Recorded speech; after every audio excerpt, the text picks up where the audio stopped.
Hello everybody and welcome back to Charleston Car Videos. I'm Chad and today we're going to be showing you a 2007 Chrysler Aspen. Some have said this is the Chrysler 300 of SUVs. Well, let's see how an 07 Aspen really is now in 2019. Here we go.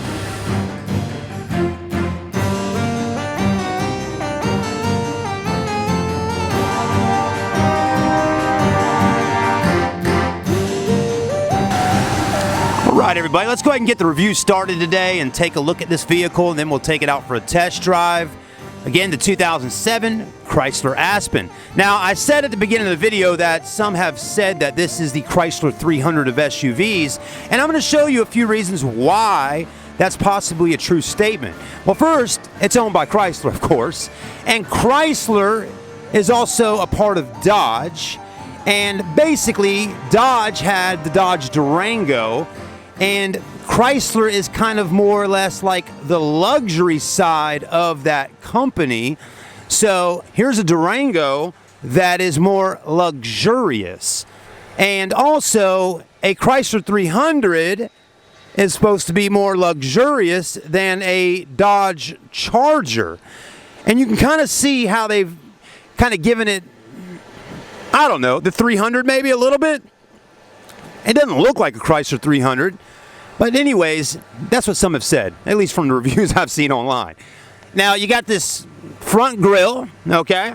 If that looks anything like a Chrysler 300, let us know in the comments section. You know, this right here, these lines going up on the hood, kind of has a look of a, one of the, oh gosh, what is that little two-door roadster car that Chrysler had offered? It kind of reminds me of the lines on that hood. But anyways, they definitely give it a little, they give it a little personality with the lines on there. Headlights are big. I mean, it definitely looks like a Dodge Durango, but again, more luxurious. And we'll take a look and see what is really more luxurious about this car. It is for sale currently today in 2019. And I'll go over some of that with you as well on specs and pricing and all. Definitely has the pretty wheels on it. Got those nice big 20-inch chrome Chrysler wheels, 265/50 R20. So that's looking good. The dealership has put a new set of tires on here, so don't have to do that anytime soon. You have the running boards, more chrome here and more chrome there on the mirror. Sunroof, roof racks.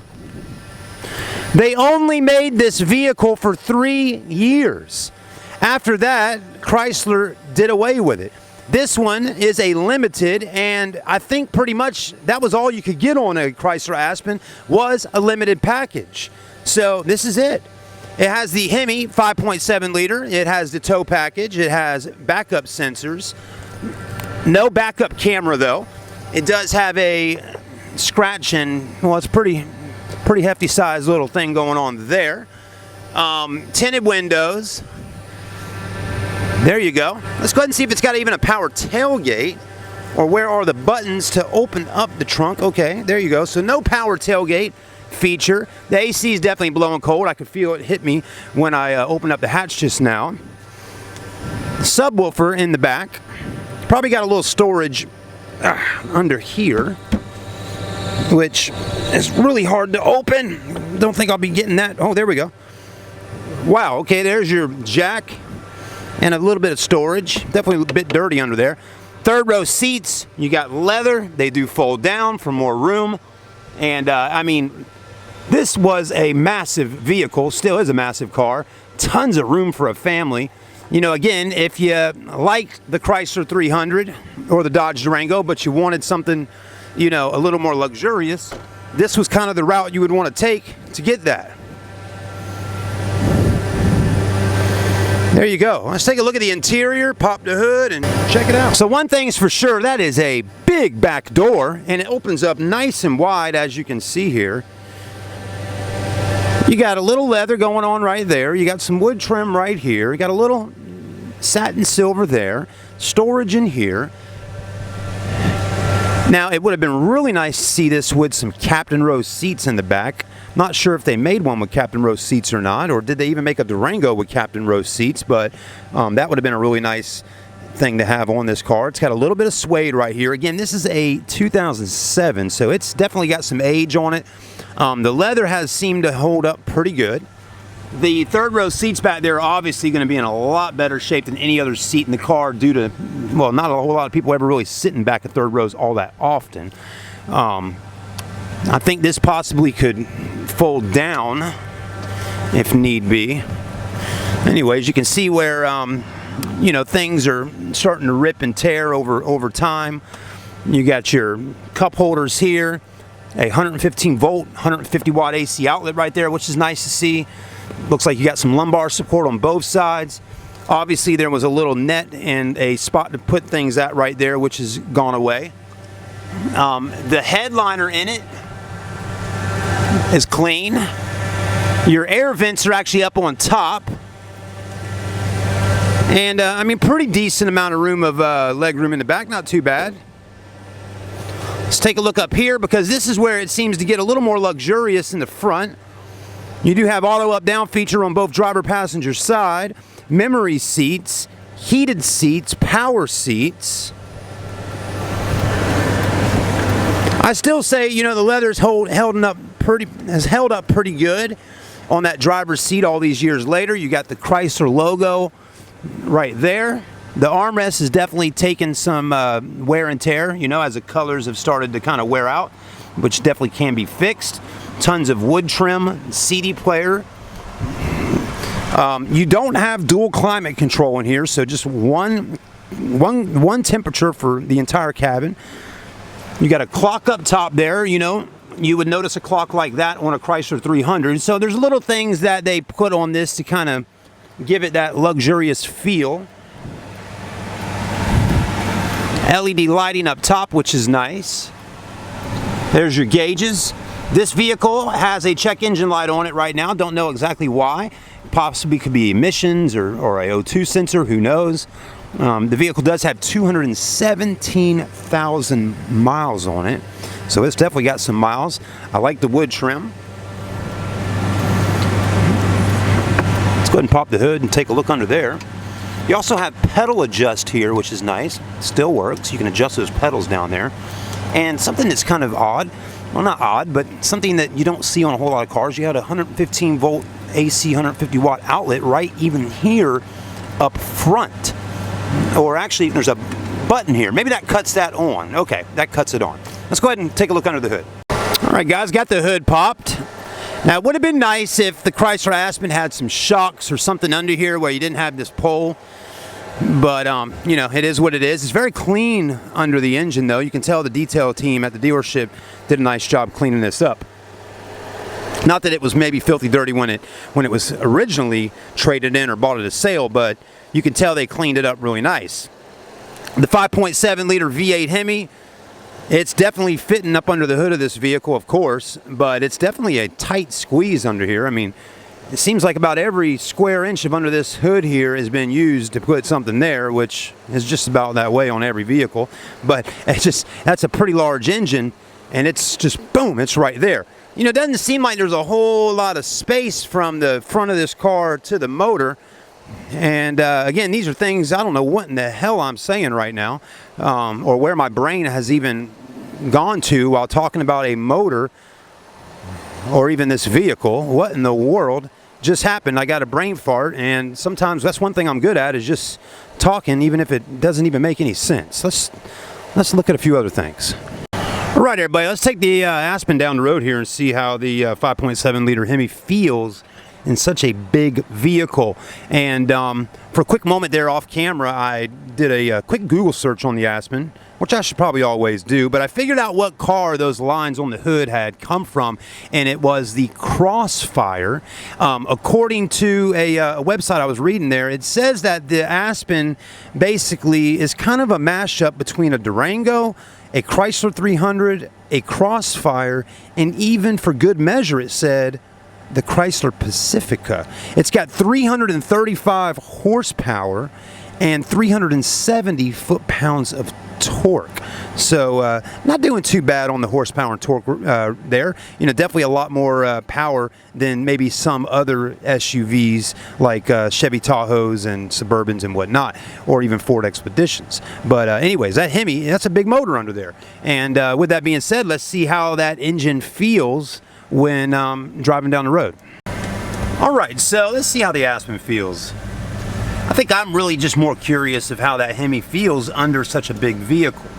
It's you know, it's definitely a very fun engine to drive with when it's inside of like a Chrysler 300 or a Dodge Charger or Challenger or something like that. You know, you really sometimes don't think of, you know, you don't sometimes relate driving fast with power in such a big SUV, if that makes any sense. But it's nice to know that the power is there if need to use it in such a big vehicle, especially when your family's in here to get out of harm's way. If I could ever pull out today, there seems to be so many vehicles driving down this road.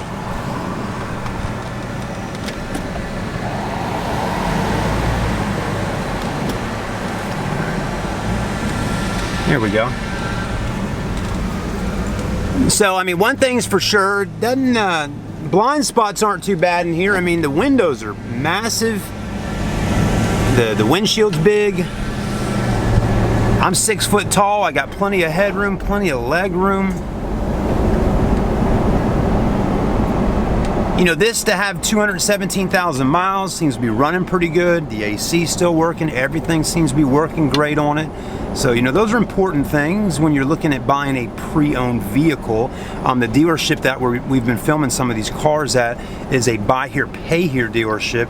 So basically, if you put a decent amount of cash down on a car, they will just finance it in-house, and you can make the payments to the dealership.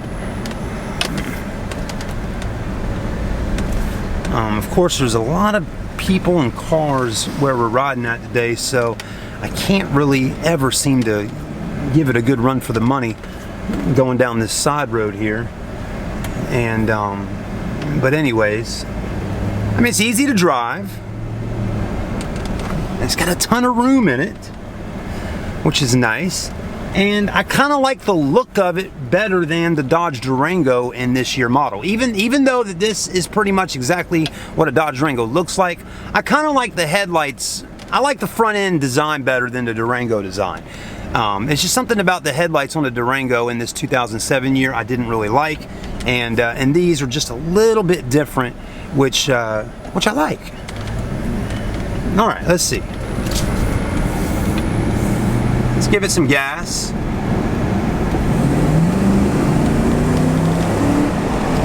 Oh yeah, it's perfect. It's got plenty of power. I mean, we didn't really hit it that hard, but I know that the Hemi is going to do a good job for us. So anyways, let me know what y'all think of the Chrysler Aspen. They only made it for 3 years. You know, car manufacturers, they definitely change up their vehicles and models quite often. Most companies keep them for about 5 years and then do a redesign if they're going to keep the car, or just wipe it out completely. But let us know what you think. And before we go, we're going to park it, and I'll find out the price for you here in just a moment. All right, everybody, one last look at the Chrysler Aspen. I'm going to go ahead and tell you the price of this car, which actually kind of made me kind of think about this. I said, wow, this is actually a really good deal on this vehicle. Only $59.95. $6,000 for an 07 Aspen. Yes, it does have high mileage at 217,000 miles, but I mean, just take a look at it real quickly here before we go, and I want y'all to let me know in the comment section, you know, do you think this is a good deal? You know, I would say so. With around $1,500 down, I mean, you could have payments under $300 a month on a car like this. And on top of that, you got tons of room for the family and kids. It's not a minivan, and it's actually a good looking car. I mean, think about it. The paint, nice and shiny, looks great. You got brand new tires, 20-inch chrome wheels. You got leather, sunroof. You got third row seats. I mean, this is definitely a jam up vehicle for $6,000. tow package. You get the boat or jet ski out on the water. I mean, just so many nice amenities on this vehicle for that price.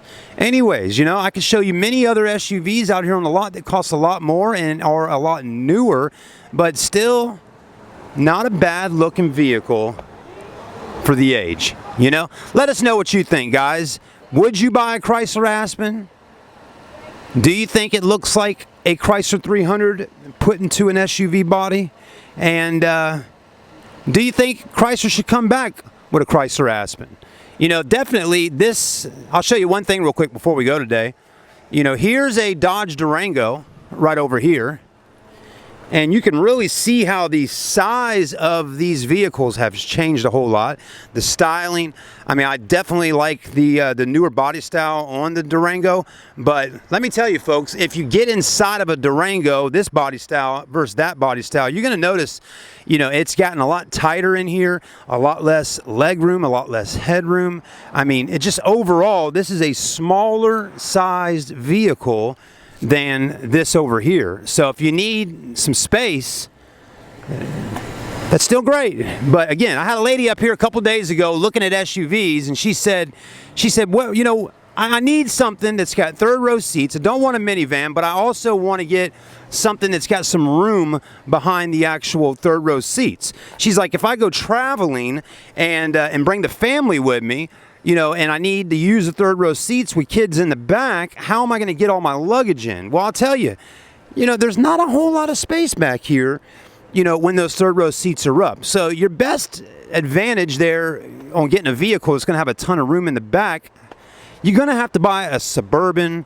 or a Ford Expedition or something like that, because your average SUV is about like this when it comes to third row space, you know, unless you're going to put some kind of U-Haul trailer on the back or get something to go up on the roof of the car. So anyways, I mean, you can fit some luggage back here, but, you know, I was thinking about it. I'm like, well, maybe this has more room than that over there, and it probably most likely does, but it's still pretty tight back there behind the third rows, even, you know, if you got tons of people in the car. So maybe just be light on the luggage. You could probably get 2 suitcases back here. You know, you can get 1 suitcase and, you know, have it, I don't know, guys, you probably would have to do this number right here, drop that down, get most luggage you can right there, and have the kids sitting right here.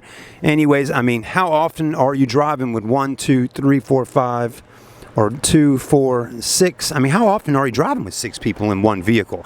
You know, if you're going down to Disney World, you may want to take 2 cars if you're taking that many people. All right, guys, have a great day. Thanks for watching the video with us. If you want to come and purchase this car, cash or finance, come down to Northwoods Auto Sales in North Charleston. It's actually, if you Google it, it's Northwoods Auto Sales 2, and they got a great selection of SUVs, cars, trucks. They got a great selection of all types of stuff, and that's why we enjoy filming with them. They've been in business since the 1970s, and it's a name you can trust, Northwoods Auto Sales.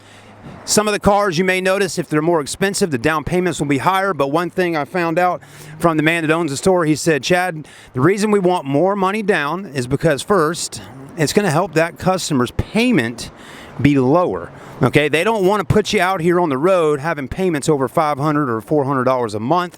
And this right here be a great vehicle for somebody that needs an SUV with some room and with a low payment. I mean, you can have this paid off pretty quickly and have payments under $300 a month. All right, guys, that's it for today. Thanks for watching. Have a great one. We'll see you soon. If you're watching on Facebook, please smash the like on Facebook or YouTube, and come on down and see us. Have a good one.